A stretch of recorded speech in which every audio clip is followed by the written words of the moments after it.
Welcome to Binging on Britain. I'm Katie, and I'll be your hostess as we gorge on bits of British history. Let's dig in. Question number 1. What English city has the most complete city walls? So many cities retain partial defensive walls, but Chester has a complete circuit of walled fortification. It is also the oldest, longest, and most complete city wall in the UK, dating back to the beginning of the Roman period. And the best part is, the wall is available to walk. Question number 2. Why was the Queen Mum glad Buckingham Palace had been bombed? During the Blitz, the East End of London was hit very hard, and there was a sense that the King and Queen didn't understand the struggles the victims were dealing with. So when the palace was bombed, Queen Elizabeth, then Queen Consort, said she could look the East End in the face, knowing she wasn't sitting safe in her palace while her subjects suffered. Question number 3. What English queen was married to England? Good Queen Bess, a.k.a. Elizabeth I, is known to have told Parliament that she was bound in marriage to her kingdom. In truth, for centuries, monarchs have been considered to be married to their kingdom by virtue of their coronation ceremony, where they were given the wedding ring of England. This did nothing to preclude a marriage to a person, as the vast majority of monarchs married either before or during their reign. To my knowledge, Edward VIII, later known as the Duke of Windsor, was the only sovereign to marry after their reign. Question number 4. How did Sir Francis Drake begin a tradition that is still celebrated today? So the legend goes that while visiting Totnes in South Devon, Francis Drake upset an orange cart, sending the incredibly valuable fruit rolling down the hill.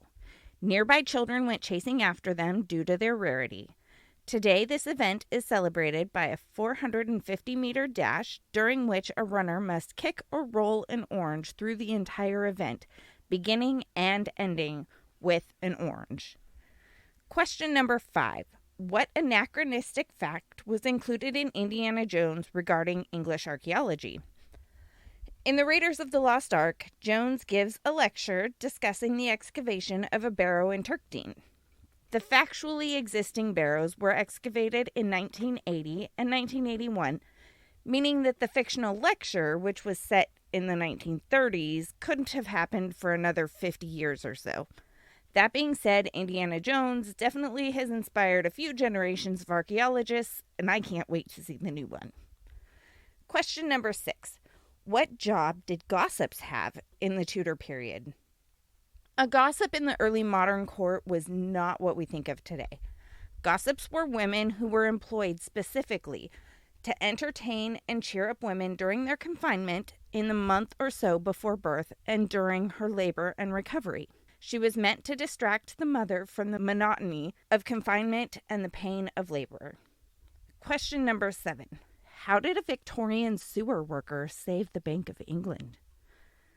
The Bank of England's underground vault was thought to be impenetrable. So when bank officials began receiving notes alerting them to a vulnerability in the vault, they were ignored. Eventually, they received a note stating that the author would meet them in the vault at a prescribed time. When the overconfident officials went into the vault, they were horrified to discover a sewer worker coming up through the floorboards. This poor, literally and figuratively, man had not touched a single bar of gold, nor did he want a reward. He only sought to protect the bank's large store of gold bullion. The bank was so thankful they did give the man £800, roughly 80,000 pounds in today's currency. Question number 8. What on earth do wigs have to do with syphilis? So, for more than 500 years, syphilis has made its rounds, infecting people from the lowest echelons of society all the way up to the princely class. Until the early 20th century, no cure existed, although earlier physicians would have argued that mercury was just the thing to treat it. Anyway, one symptom of syphilis is hair loss, and people who experienced hair loss didn't want to be thought of as syphilitic, so they wore wigs. It eventually became quite fashionable for all of the upper classes to wear some fake hair. Question number 9. Where did England's national dish originate? I gotta say, I don't like this. just because it really messes with my sense of what is quintessentially English. Fish and chips is about the most British food there is, right? Wrong. Fried fish was introduced to England by Sephardic Jews escaping Spain and Portugal during the 16th century. The fish was battered and fried on Fridays and then eaten cold on Saturday, as it was believed the batter was a preservative. I'm guessing this caught on as Christians weren't allowed to eat terrestrial animals on Fridays, making fish a popular alternative. At any rate, the first known chippy was established around 1860 in London, but it had been sold as a street food for centuries prior to the first brick-and-mortar chippy opening up. Oh, and the potatoes that would eventually evolve into the chips also came from religious refugees, this time fleeing France.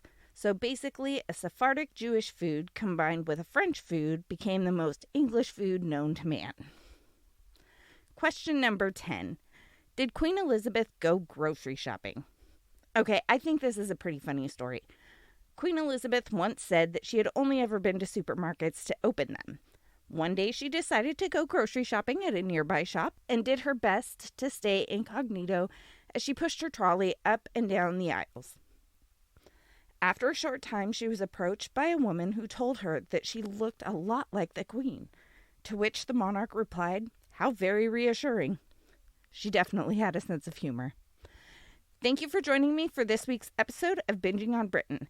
If you enjoy the podcast, please take a moment to rate and review it wherever you listen. If you'd like even more bite-sized bits of British history, consider following me on YouTube. Have a great day. Bye-bye.